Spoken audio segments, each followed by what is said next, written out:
The music had stopped. But something deeper kept ringing inside me. I was standing by the staircase, half in the light, half forgotten. Guests filled the hallway, all smiles and polished shoes. They walked past me, as if I were part of the wallpaper. Then she said it. So light. So easy. "Oh, that's my mother-in-law. She just stays with us. Like a guest." Like a guest. Not family. Not home. Not needed. My smile didn't even flinch. It had grown used to staying on. Like wallpaper. Like me. Downstairs, I knew the piano was sitting alone, silent and covered. The same piano where I once taught sonatas to children with jelly-stained fingers.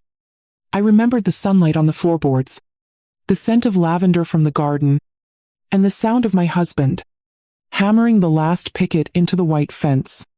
That house had breath, and laughter, and music. This one had ceilings too high to hear anything. They moved me here, because I shouldn't be alone. But solitude and silence are not the same thing. At our old place, the silence was sacred. Here, it's empty. I glanced at my teacup. Still warm. But no one had asked me if I wanted one. The cups matched the plates. The plates matched the walls. And none of them matched me. They replaced the family photos with gray and gold abstract prints. They called it modern. I called it forgetful. In the guest roomy room, they placed a single framed picture. It was a stock image of a tree in fog. Sometimes I stared at it and wondered if that's what they saw. When they looked at me, a blur, a shape without a story. But they were wrong. I remember every note I played, every fence we painted, every name on that deed. And that house in New Hampshire? It's still remembered too.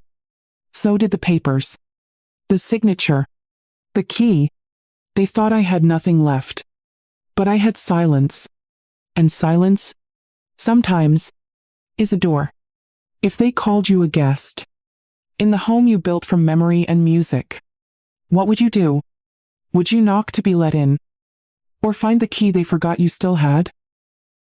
The house on Lavender Hill always smelled of varnished wood and warm tea. We bought it in the spring of 1972. The clapboard was chipped. The chimney leaned just a little too far to the right, but it sang to us the moment we stepped inside. Tom held my hand as we crossed the threshold. "This isn't a house," he whispered. "It's a song." That was all I needed. By fall, the porch had been painted. The windows repaired, and the white fence stood proudly, as if it had always been there. Tom built that fence with his own hands. Every morning before school, I'd watch him from the kitchen window, his back bent, his breath fogging in the cold, lavender pushing through the early frost, like tiny trumpets of defiance. Inside, the piano waited, a grand old walnut piece, slightly out of tune, but full of stories. That living room became my classroom. Children came after school with sticky fingers, muddy shoes, and nervous hands. I remember the smell of pencil shavings, and the soft thud of school bags on the rug. They brought chaos and charm in equal measure. But they left, knowing how to feel something, through their fingertips. I didn't just teach scales. I taught how to listen, how to sit with a note, until it told you what it meant. Even now, I can still feel the cool ivory beneath my fingers, and hear the way Chopin filled the space, like afternoon sun spreading across the floor. When Tom was sick, that room held its breath with us. The piano stayed closed. The air turned to glass. We spoke in whispers, as if loud words might crack the days. And then one morning, he was gone. I sat on the edge of our bed, waiting for the sound of his steps. One last creak in the hallway. One more cough. But nothing came. I laid my hand on the blanket he folded every night, still warm in the corner, still holding the shape of his care. So when David said, Mom, you shouldn't be alone anymore. I nodded. Because the house was too full. Of echoes. Of teacups never washed. Of shoes never worn again. I packed one suitcase. Left the rest untouched. He promised the new house would have room for music. And memory. And me. But sometimes promises don't survive the drive. At first, I tried to believe him. The house was big. White marble floors. Glass cabinets. Neutral tones everywhere. It felt like living inside a page of a furniture catalog. Beautiful, but not meant to be touched. My room had a view of the street. Perfectly trimmed hedges. No lavender in sight. I asked if we could move the piano upstairs. David hesitated. It's heavy, Mom, he said. We'll find you a keyboard. Easier for everyone. But music doesn't live in convenience. It lives in grain and dust. In wood that remembers every chord. So, the grand piano stayed in the basement. Under a plastic sheet. Beside boxes labeled, seasonal. I went down once. Turned on the light. The bulb flickered. The keys were yellowing. It felt like standing beside a casket. One morning, I noticed the clock was gone. Tom's old pendulum clock. The one that clicked steadily beside our wedding photo. For 43 years. I found it in the garage, resting between a toolbox and a broken lamp. Amanda said gently, "Oh, we just needed space on the mantle. We're thinking of something more minimal." I nodded. She smiled. But something inside me shrank. The next week, our family photo disappeared from the hallway. In its place, a framed canvas of blue and gray brushstrokes. No faces. No stories. Just swirls. Amanda called it modern calm. David said nothing. They weren't cruel. Just efficient. Efficient at erasing. One item at a time. My teacups with the faded roses. The ones I saved from our first anniversary trip. Were replaced with a sleek white set from Denmark. They chipped too easily. Amanda explained. I was afraid they might break. But it was never about the china. It was about the fingerprints that had lived on them for decades. Now, everything gleamed. Everything matched. Everything forgot. Even my voice. I used to hum as I made tea. Quiet little tunes that filled the spaces between words. But in this house, silence was more polite. And I was learning to be polite again. I walked from room to room. Like a ghost auditioning for a role that had been recast. Sometimes, I'd pause in front of the bathroom mirror, tilt my head and ask, am I still the same shape I was? When love built a house around me? And still, I smiled. Because that's what polite guests do. But a guest can leave. And I wasn't sure I could. Not yet. They invited friends over for dinner. Everything was perfectly arranged. Placemats that matched the napkins. Napkins that matched the mood. Amanda lit candles. That smelled of linen and something vaguely expensive. Not lavender. Never lavender. I offered to help. She handed me a bowl of salad and smiled. Just this, please. We've got everything else. I took my place at the table. The far end. Near the hallway. It used to be where the children sat. The place for elbows and crayons. Now it was the spot. For someone who wouldn't speak much. They served the wine. Poured slowly. Like memory bleeding into glass. Across the table, David was telling a story. Some work trip. A funny hotel mishap. He was laughing. Amanda was laughing. Their friends followed along politely. I laughed. Too.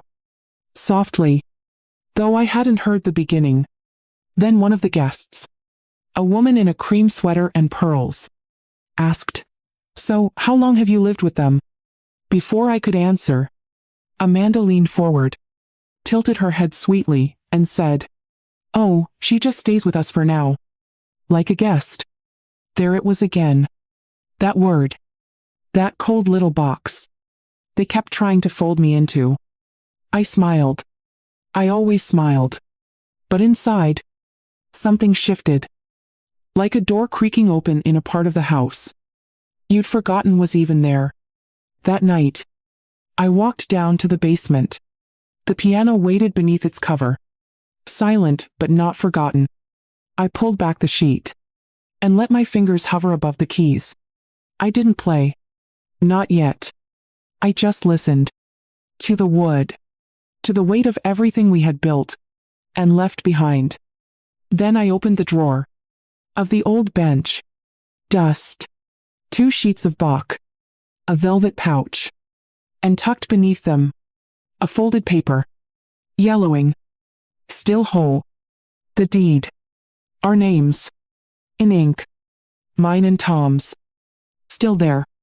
Still mine. I pressed it to my chest, as if it were a photograph of someone I'd lost, and was just now remembering. And for the first time in weeks, I breathed in, like something inside me had remembered how. Would you stay in a place where your name was forgotten, if you still carried proof that it once meant everything? The first invitation I didn't receive wasn't written in ink. It was written in silence. It was Sarah's birthday. Her 7th. I knew the date. I always had. I used to bake a small lemon cake. Just for her. Iced with yellow flowers. With her name piped in my crooked cursive. But that morning, no one mentioned cake. No one mentioned plans. I heard Amanda on the phone, discussing catering. I saw David carrying balloons in from the garage. So I asked, "Is the party today?" Amanda turned, smiling too quickly. "Oh, we weren't sure if you'd want to join. So many people. So much noise. You've seemed tired lately." Tired. That word again. Their favorite explanation for every absence they chose. I offered to help set up. She handed me a pack of paper cups. No need, really. Just rest. Enjoy the quiet. So I stayed upstairs, with the curtains open, and my hearing turned down. From the window, I watched them gather in the backyard. Colorful dresses. Plastic chairs. Laughter carried by the wind. Like something meant for someone else. They brought out the cake. A towering, store-bought creation. With no yellow flowers. No crooked writing. Just sugar. And someone else's effort. I saw Sarah blow out the candles. David lifted her onto his shoulders. Amanda posed them both for pictures. And me? I watched. Through glass. Later that evening, Sarah came upstairs to thank me for the birthday card. She hugged me briefly, then ran back down. She smelled like vanilla frosting and sunscreen. I stood by the door long after she left, holding the envelope she handed back. The seal was unopened. That night, I lay in bed and tried to hum myself to sleep. But every note felt like a sound no one would remember. Even melodies need ears. Even grandmothers need birthdays. The next morning, my chair was gone. Not from the dining table. Not from the guest room. But from the corner of the living room. Next to the bay window. It was where I read. Where I sip tea with both hands. Where I used to hum, while watching the day roll in through glass.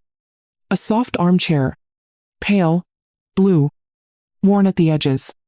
Tom once said it looked like it had elbows. Now it was gone. I stood staring at the space. A vacuum of where comfort used to be. In its place stood a tall plant. Artificial. Glossy. Without memory. I didn't ask. I knew the answer would be something like, it didn't match the aesthetic. Or, we thought it was too old to hold up. Like me. Later, I found the chair in the garage. Pushed up against a stack of boxes. Half covered by a tarp. It looked ashamed. Like it had interrupted something. I reached out. Ran my fingers over the armrest. Still soft. Still warm in a way no plastic would ever be. Then I saw a frame leaning beside it. Our old photo. Tom and I standing in front of Lavender Hill, paintbrushes in hand, smiling like fools in love. The corner of the frame was chipped. A smear of dust ran across my face. I wiped it with my sleeve. The dust stayed. When I brought the photo inside, Amanda was in the kitchen. "Oh," she said. "That picture. It's nice. But the frame is so outdated. Let me find a new one that suits the walls." I opened my mouth, closed it, nodded. She smiled again. The way people do when they've won something, without realizing what they've lost. That evening, I walked the hallway slowly, pausing at each new painting. Lines, shapes, nothing with a name. No stories, just decoration. I stood by the dining room table and counted the chairs. 8. None of them had elbows. None of them knew how to creak when Tom sat down, or rock gently while I read Bach aloud.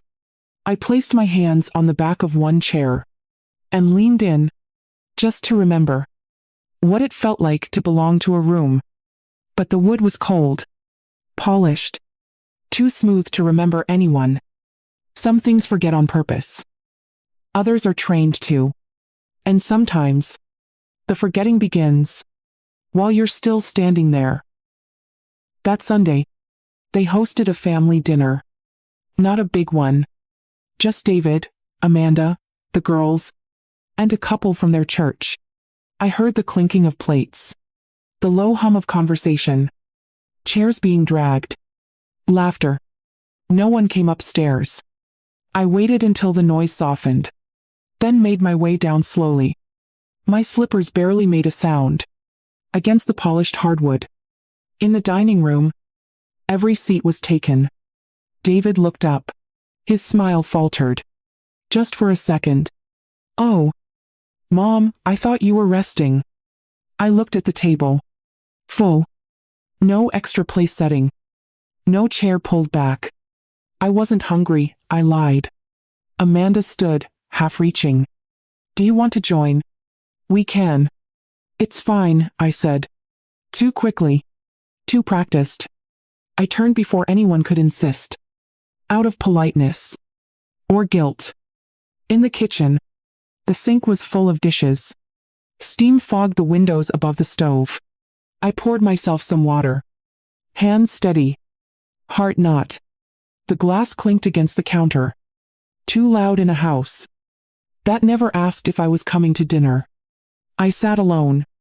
At the small kitchen table. The one no one used. Unless everything else was full. The candle in the center was unlit. Even the silence had corners in here. From the dining room, someone laughed. I couldn't make out the words. Just the warmth of belonging that carried through the wall. Like music I once taught children to hear. I sipped slowly, counting the lines on the tile floor. 16 horizontal, 12 vertical, and not a single one led back to the table. They weren't unkind. They were just busy. Busy building something that didn't need my voice, or my chair, or my name. That night, I opened a drawer in my room and pulled out the birthday card Sarah never opened. I pressed it flat again, traced the curves of her name on the front, and placed it gently between the pages of a book. The same way you place a pressed flower. Not because it's fresh, but because it meant something. Before it was forgotten. Would you beg for a place at their table?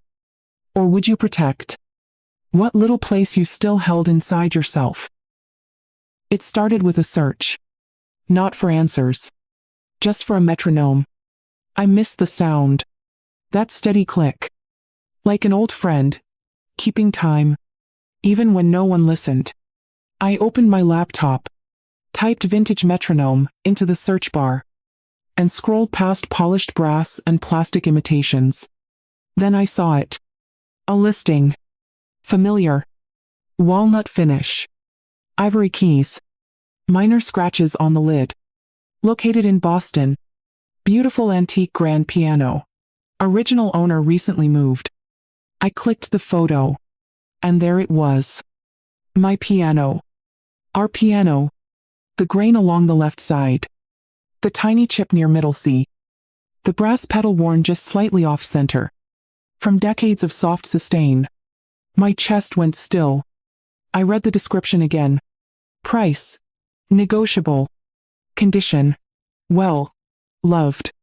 Owner. Amanda. The account was hers. I stared at the screen. As if it might apologize. As if it might say, "We didn't think you'd notice." Or, "It's just a piece of furniture." I closed the laptop slowly. My hands were cold. Downstairs. The house was quiet. Sarah's backpack lay in the hallway, a pink shoelace trailing like a ribbon of small joy.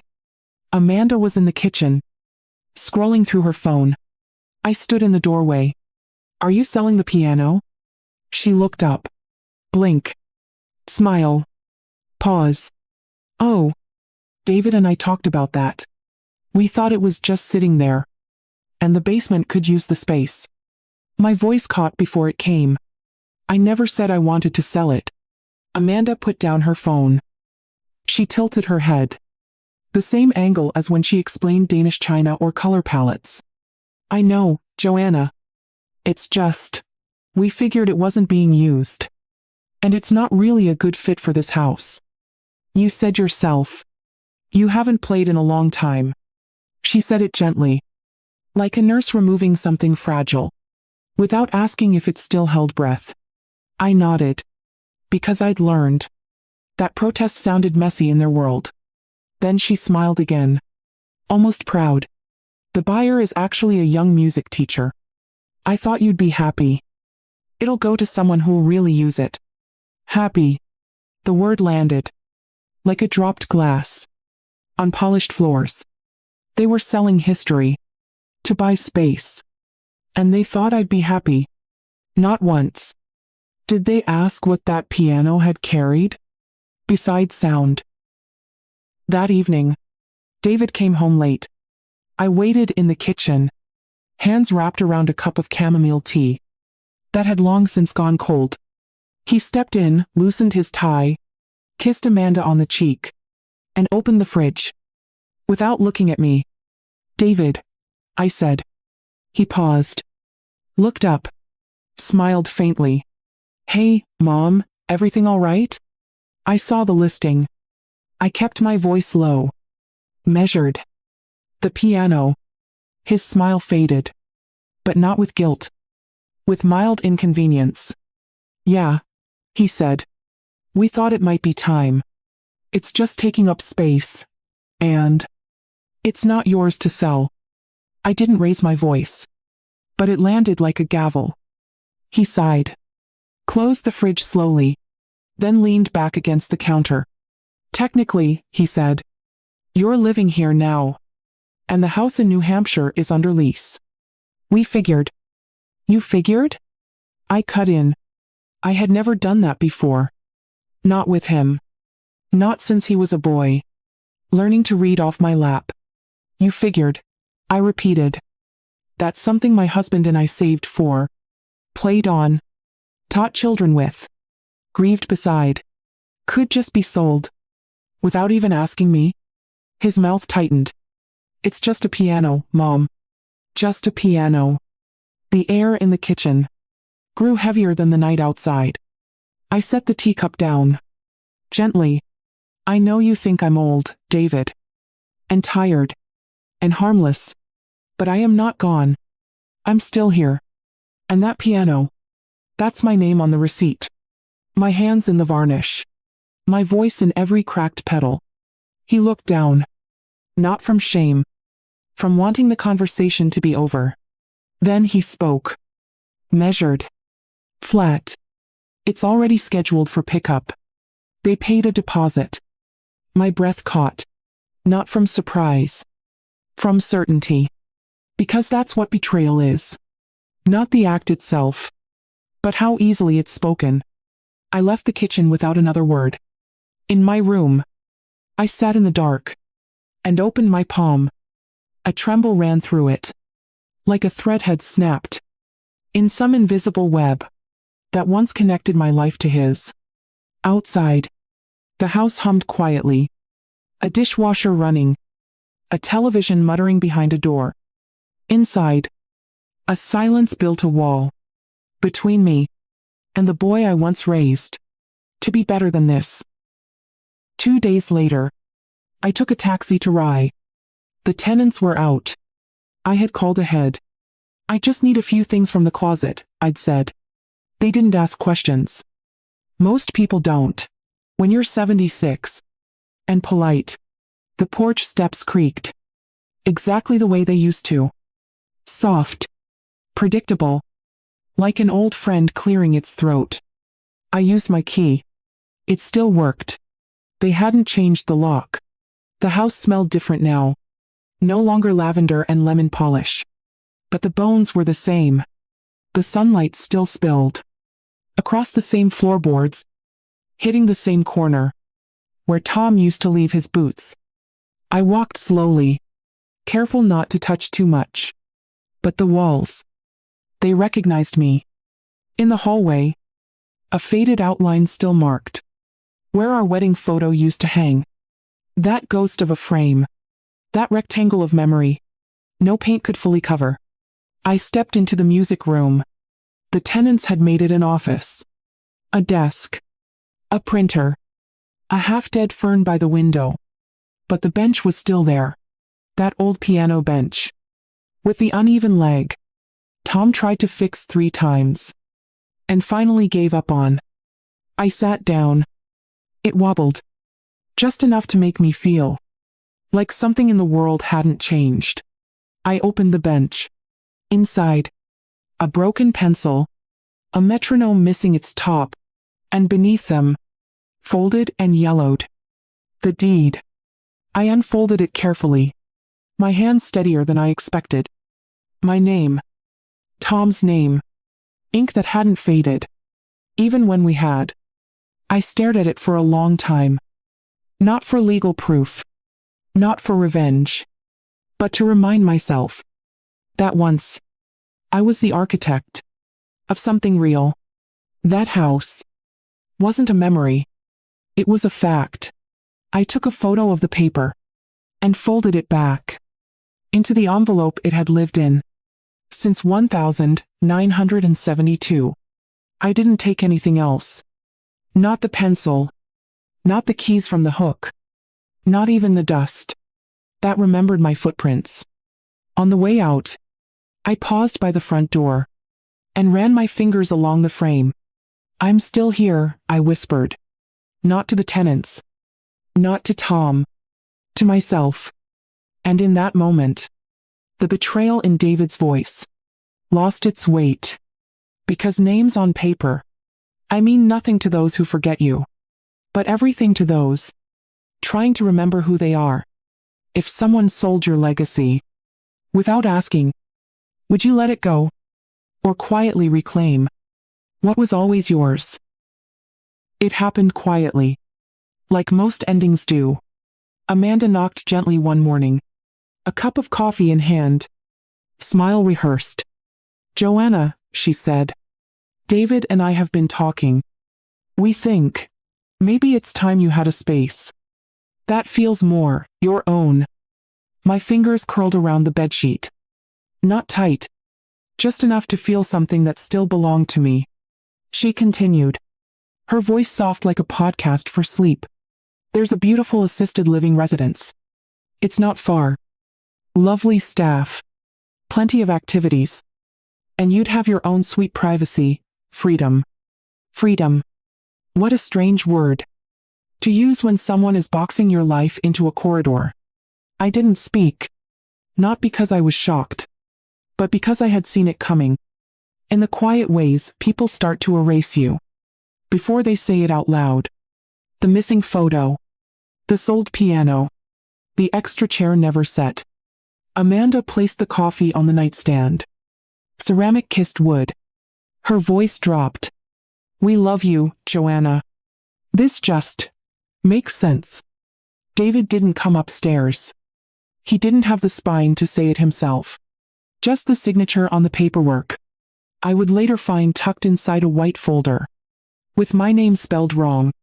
I spent that afternoon packing a single suitcase. Again. Some clothes. 2 scarves. 1 book Tom used to read at night. Its spine now cracked. Where he always fell asleep. The rest I left untouched. There was nothing in that room. They hadn't already filtered through. At sunset, Amanda helped me carry the suitcase downstairs. The girls weren't home. That was planned. I could tell. No questions. No goodbyes. No mess. The driver was kind. Too kind. The kind trained to smile at every mile. Between you and what you once called home. The facility was clean. Too clean. The kind of clean that smells like lemon and new beginnings you didn't choose. My suite had a view of a parking lot and a rose bush planted for symmetry. I sat on the edge of the bed. Stiff mattress. The kind that hasn't been warmed by anyone yet. Unfamiliar furniture. A welcome folder. A wall sconce that flickered once, then settled. The silence here was different. Not the sacred kind from Lavender Hill. Not the busy silence of David's house. This was the kind that curled under your door at night and waited for you to speak first. I didn't. I unpacked only the book. Placed it on the small shelf. Like a placeholder for everything I wasn't ready to admit I had lost. And then I sat. And kept sitting. Until the light outside turned gray. And the sky closed over me. Like a page turned too soon. The next morning, I woke to silence. No footsteps above me. No clinking cups in the kitchen. No birdsong pressed against the old Cape Cod windows. Like curious children, asking to come in. Only the hum of fluorescent lights. And the soft shuffle of nurses' shoes in distant halls. They brought breakfast. Tray, oatmeal. Fruit cup. A napkin folded like a question mark. I thanked them. My voice sounded strange in that room. Like it didn't belong to my throat anymore. I ate slowly. Not because I was savoring anything, but because there was nothing else to do. Then I sat by the window. Cars came and went. A delivery truck. A man in a brown coat helping his mother into a sedan. She looked back at her window. The same way I had looked back at mine. When David changed the locks on my life. Without touching a single door. I thought of the piano. Not its weight. But its sound. How it used to vibrate the floorboards. Just slightly. Enough to remind you. You were in the same room. With something alive. Now. Everything I owned. Fit inside a suitcase and a memory. And both felt too quiet. I reached for the book. Tom's favorite. Its pages were soft at the corners. From so many nights of turning them with one tired hand. While the other held mine. I opened it to the page where his bookmark still rested. It was a grocery receipt. Milk. Lavender. A candle. Nothing important. And yet I held it. Like it was proof. That I once lived a life. Where someone bought flowers. Without needing a reason. That afternoon. A woman named Elise came to check in. She was kind. Asked if I wanted to join a book club. A card game. A painting class. I said I might. But we both knew I wouldn't. Not yet. There's a strange grief. In being surrounded by comfort. That was chosen by someone else. I don't remember how long I sat after she left. Only that, at some point, the sunlight shifted on the floor. And landed on my shoes. The same pair I wore. When Tom and I signed the deed. To the house they now called just a rental. My name was still on that paper. But here, no one asked my name. When they passed me in the hall, they called me sweetheart. Dear. Ma'am. No one called me homeowner. Mother. Wife. Just quiet. And quiet has a way of convincing you. You were never loud to begin with. When you lose everything you've ever known, do you still have yourself? And if you do, what part of you is left to believe it? No one noticed I had stopped eating dinner. The tray still came. Oatmeal, soft meat, something green and overcooked. Always warm, always untouched. I'd place the napkin on my lap, fold it again, and leave the spoon right where they set it. No one asked. And maybe that was the quietest grief. Not in what they said, but in what they no longer bothered to ask. Each afternoon, I walked the corridor. Slow steps. Counting the tiles. Like I was rehearsing a path back to something. But there was no back. Only beige hallways.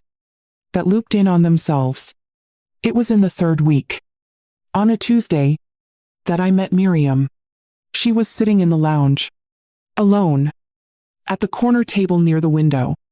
A chessboard in front of her. 2 cups of tea. One untouched. Are you waiting for someone? I asked. She didn't look up. I was, she said. But he died 6 years ago. Now I just keep the cup there. To remember what listening felt like. I sat down. Because I understood. Not the chess. Not the tea. The ache. The next day, she waved me over. You move quietly, she said. Piano teacher? My chest tightened. I was. She didn't smile. She didn't nod. She just moved her bishop. And said, you still are. That night, I couldn't sleep. I sat by the window, watching the security lights glow and fade. As cars passed beyond the fence, something in me stirred. Not anger. Not purpose. Just memory. Of a time when my days had shape. When I waited for children to arrive with sticky fingers and wobbly hands. When I tuned the piano every Saturday. With Tom watching from the kitchen, holding a mug I chipped and refused to throw away. I remembered how I used to speak. Not in stories, but in sounds. And then I remembered the chapel. Someone mentioned it the first week. Lovely place. Never used. Piano's probably broken. I found the key. In the activities drawer. Unlabeled. Ignored. I walked there alone. The hallway was quiet. Even the walls seemed curious. The chapel smelled of wax. And old cedar. Benches empty. Air still. But the piano was there. Tucked in the corner. Covered in dust. Waiting. I sat. Pressed one key. It groaned. Then settled. Like something long asleep. Deciding, maybe, to wake. I played until my fingers ached. Nothing ambitious. Just fragments. Scales. A few lines of Clair de Lune. Notes I knew by muscle. Even if memory wavered. The room held every sound. Like a secret it promised not to tell. The next evening, I returned. Not out of hope, but rhythm. Because even forgotten music asks to be finished. That night, someone left a cup of tea by the chapel door. Chamomile. No note. No name. The day after that, Miriam appeared. She didn't speak. She sat in the second pew, with her knitting needles resting in her lap, like a verdict waiting to be overturned. When I stopped, she looked up. Debussy, she said. Wrong tempo, but not wrong feeling. Then she left. The next time, 2 other residents came. One brought a folding chair. The other brought nothing, but silence and soft eyes. I didn't call it a concert. They didn't clap, but they came again. Word moved slower than sound. But eventually, it reached Clara. She knocked on my door one afternoon and asked, a little nervously, if you'd ever consider teaching someone again? I raised an eyebrow. She blushed. My niece comes on weekends. She's 10. She wants to learn music, but she's afraid of getting it wrong. I almost laughed. Not at the girl, but at how little the world had changed. We start with middle C, I said. She'll be all right. Saturday came, and with it, June.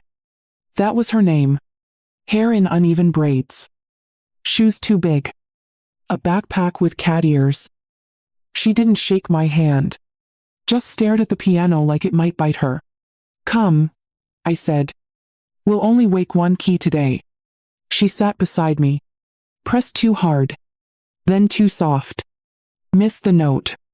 Then found it. When she looked up, her eyes were wide with something I hadn't seen in years. Wonder. Not at me. At herself. At the idea that her fingers could make something besides mistakes. After 30 minutes, we had a 3-note melody. Unsteady. Beautiful. Before she left, she handed me a folded piece of paper. Inside was a drawing. A piano. 2 stick figures. One labeled, me. The other, Miss Joanna. That night, I unfolded it again and again, until the edges curled like old sheet music. Left too close to sunlight. My name, drawn in pencil by someone with no reason to lie, felt truer than anything I had heard in months. Not burden. Not guest. Not too much. Just Miss Joanna. And for the first time since they moved me here, I let myself believe I hadn't vanished after all. June came again the next week. And the week after that. Then came Eli. Then a soft-spoken woman named Ruth, who hadn't touched a piano since her husband passed, but still remembered Amazing Grace by feel, not note. They sat beside me one by one. Never with announcements. Only with breath and hesitation. Like birds returning to a branch they weren't sure still held weight. No one called it a class. But the receptionist printed a flyer. Community Music Hour. Led by Joanna Whitmore. I stared at it longer than I meant to. 5 words. No title.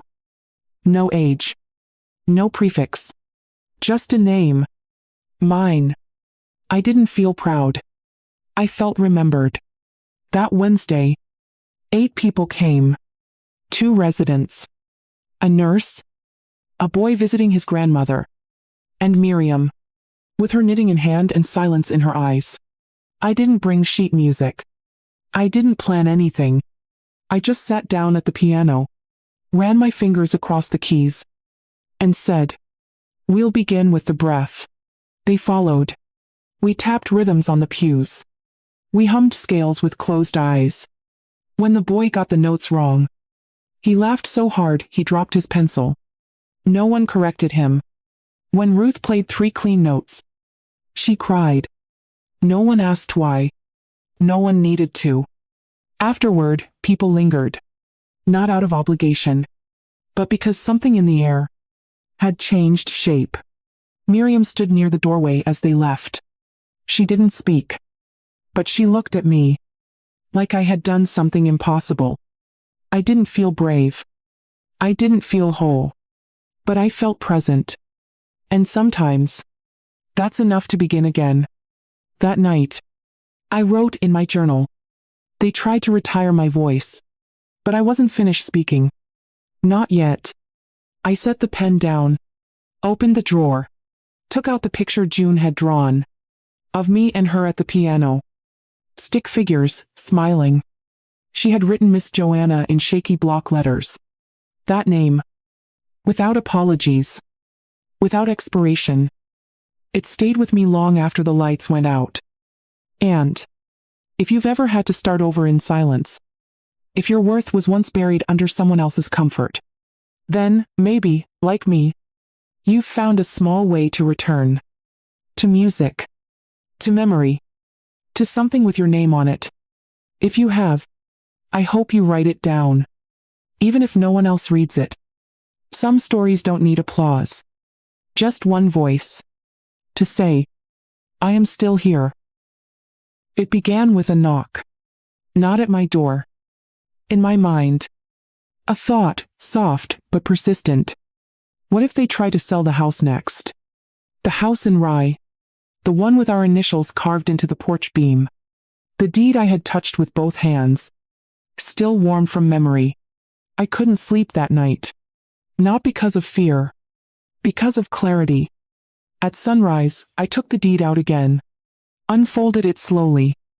Read every line as if it were a poem. Written in a language no one else here could speak. My name was there. Legible. Unfaded. Joanna Whitmore. And just like that, I stopped waiting. I borrowed a tablet from Clara. Asked for a quiet room. Searched for a name I hadn't spoken in a decade. Samuel Wexler. Esquire. Our family lawyer. Tom and I had used him. To close on the house in 1972. To write our wills. To settle Tom's estate. When the cancer took more than we thought we could give. I didn't know if he was still practicing.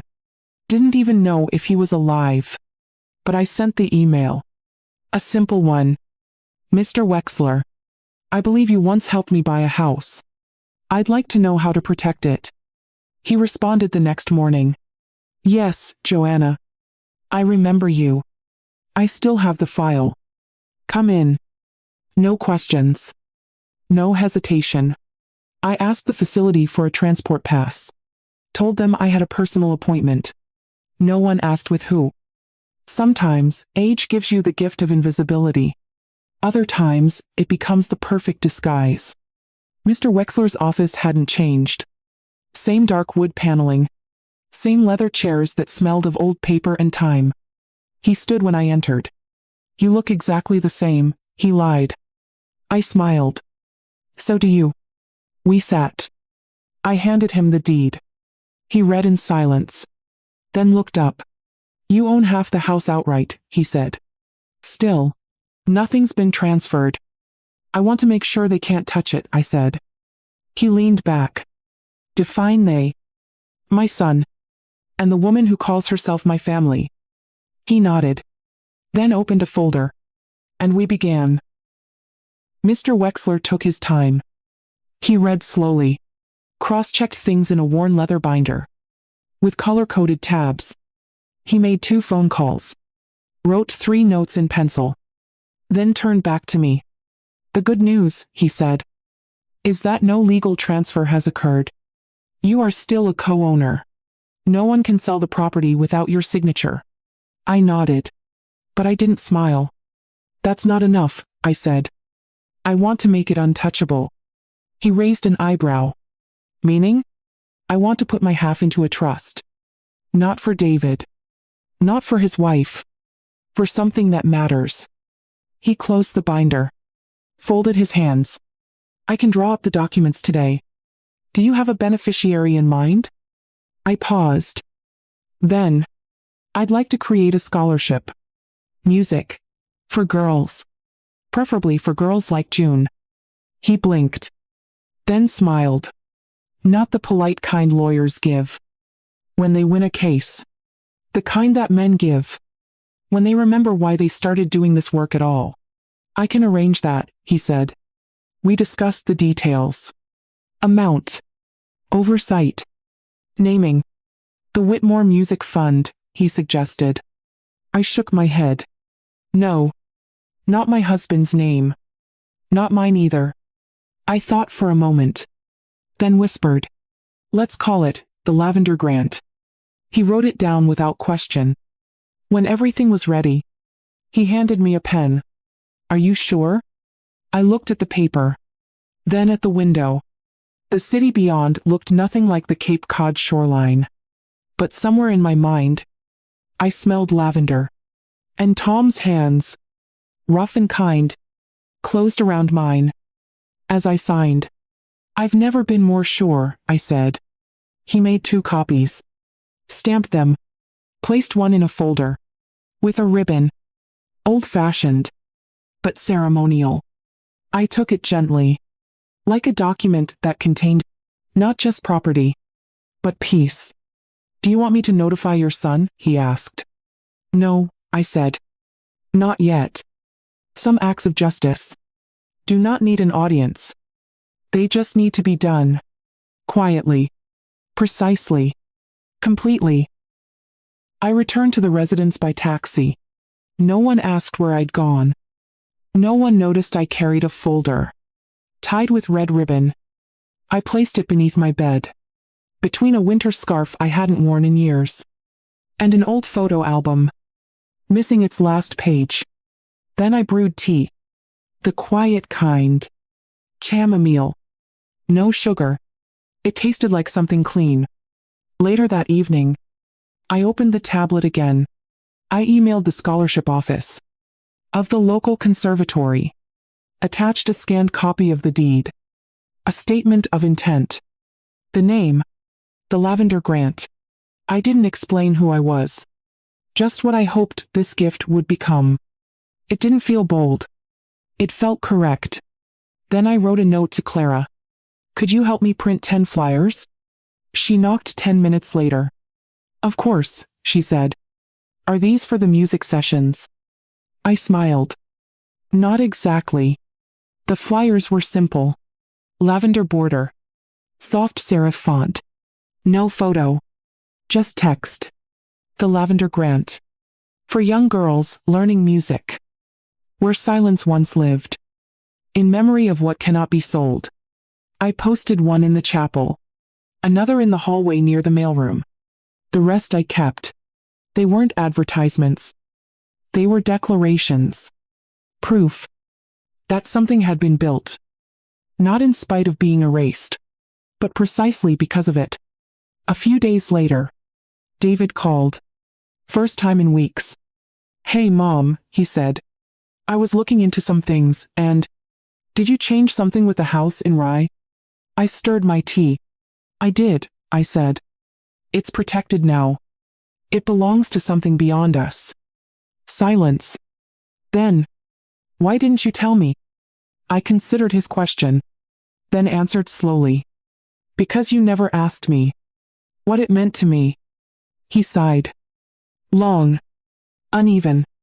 Then the line went quiet. He didn't call back. I didn't mind.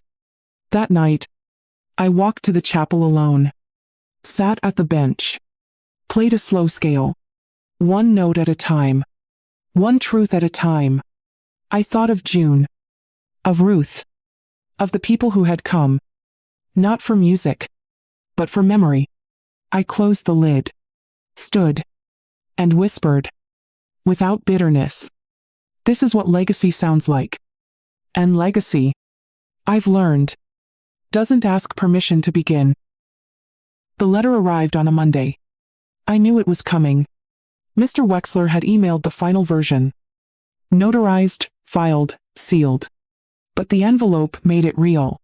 Thick. Cream-colored. Weighted. I didn't open it right away. I made tea first. Jasmine. The kind Tom used to bring back from that tiny shop in town. Because he liked how it smelled more than how it tasted. I poured the water. Let it steep. And when the timer rang, I opened the envelope. The Lavender Grant was now a registered educational fund, recognized by the state of New Hampshire.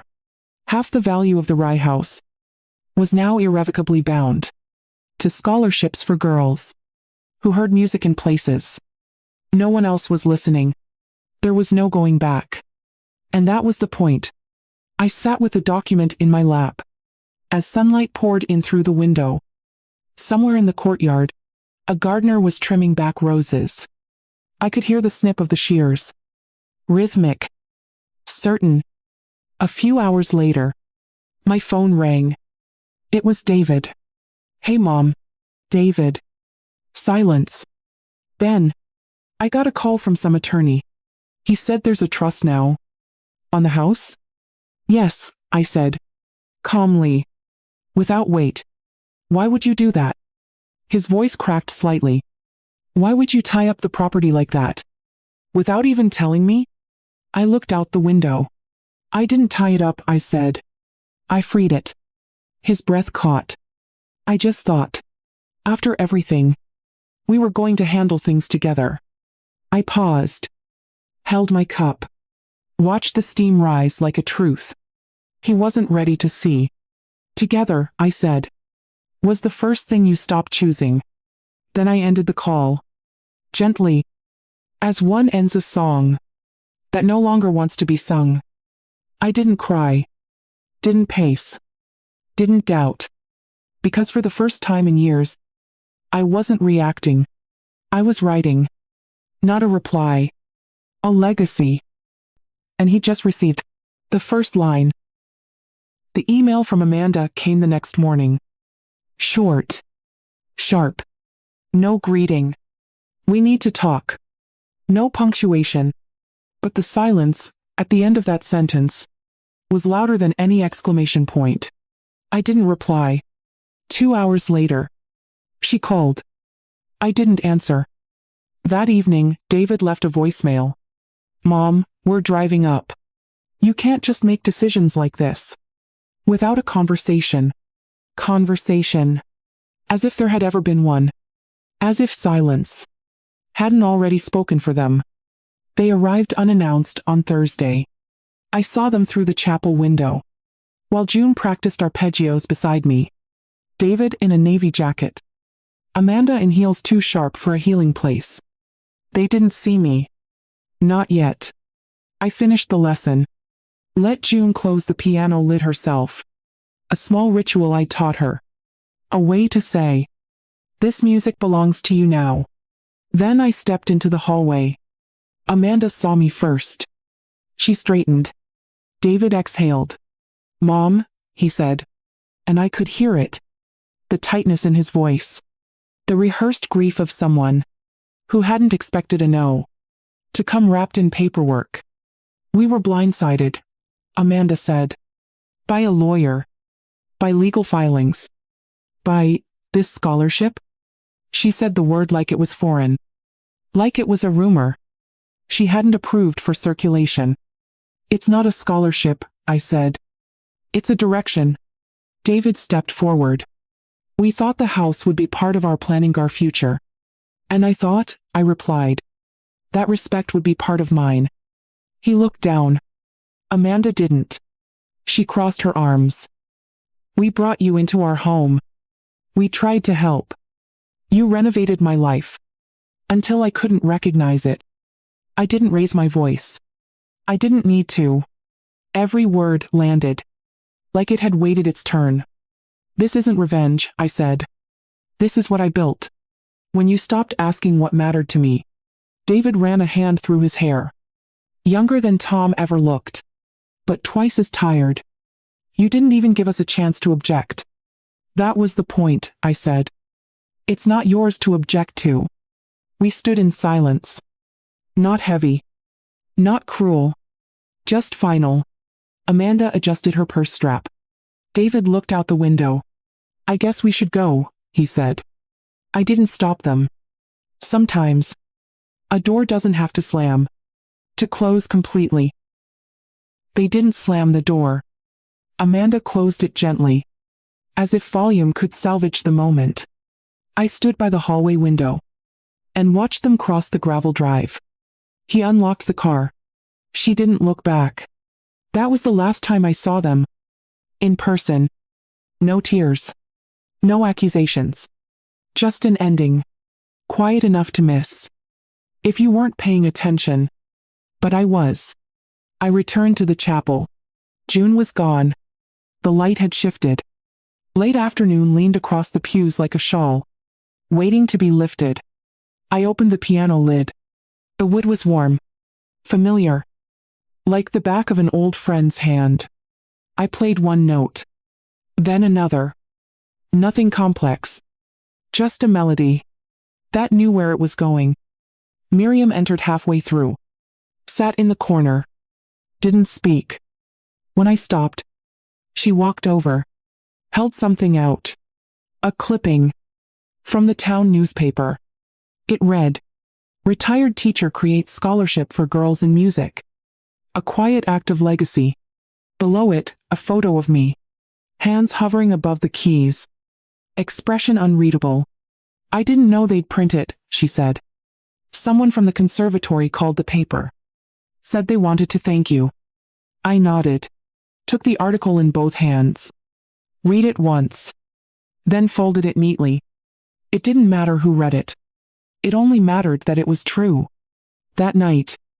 I placed the article inside the front cover of Tom's favorite book, pressed it flat, closed it slowly, set it on the shelf, like you set a stone on the grave of a promise you kept. Later, I wrote just one sentence in my journal. Not for memory, not for law, for clarity. My dignity was never part of anyone else's inheritance. And if you've ever had to choose between being quiet or being erased, I hope you choose quiet, because silence, when chosen, can echo for generations. The mornings were quiet again. Not empty. Quiet. The kind of quiet that doesn't press down on your chest, but opens a little space in your ribs for something small and warm to settle. I kept the same routine. Tea at 7. A slow walk to the chapel. Scales if the fingers cooperated. Silence if they didn't. Sometimes June still came. Sometimes Ruth. But most days, it was just me. And that was enough. They moved me to a larger room. Not because I asked. Because someone noticed. It had a window facing the garden. Not a view of cars or asphalt. Just petals and soil. And something green. Trying its best. Clara brought me a potted lavender plant. It sat on the sill, leaning slightly toward the light. Like it remembered something worth growing for. One morning, a letter arrived. Thick envelope. No return address I recognized. Inside, a handwritten note. And a photo. The note was from a girl named Elise, one of the first recipients of the Lavender Grant. She wrote about how she bought her first piano with the money, how she wanted to teach, because her music teacher once said, "You don't need to be brilliant. You just need to believe the sound is yours." At the bottom, in cursive a little too careful, she'd written, "Thank you for protecting what can't be seen. You made a place for me." Before I even arrived, I held the photo in my lap. A young girl with dark curls and fingers curved over the keys. Eyes closed. Mid-note. Not for a concert. Not for applause. Just playing. Because something inside her needed to be heard. I placed the letter in the drawer beside my bed. Not for safekeeping. For anchoring. So I wouldn't forget that some things do land when you throw them far enough. That afternoon, I went to the garden. Sat on the wooden bench near the climbing roses. The sun was soft. A little wind. The kind that brushes past your ear. Like someone gently saying, "You're not alone."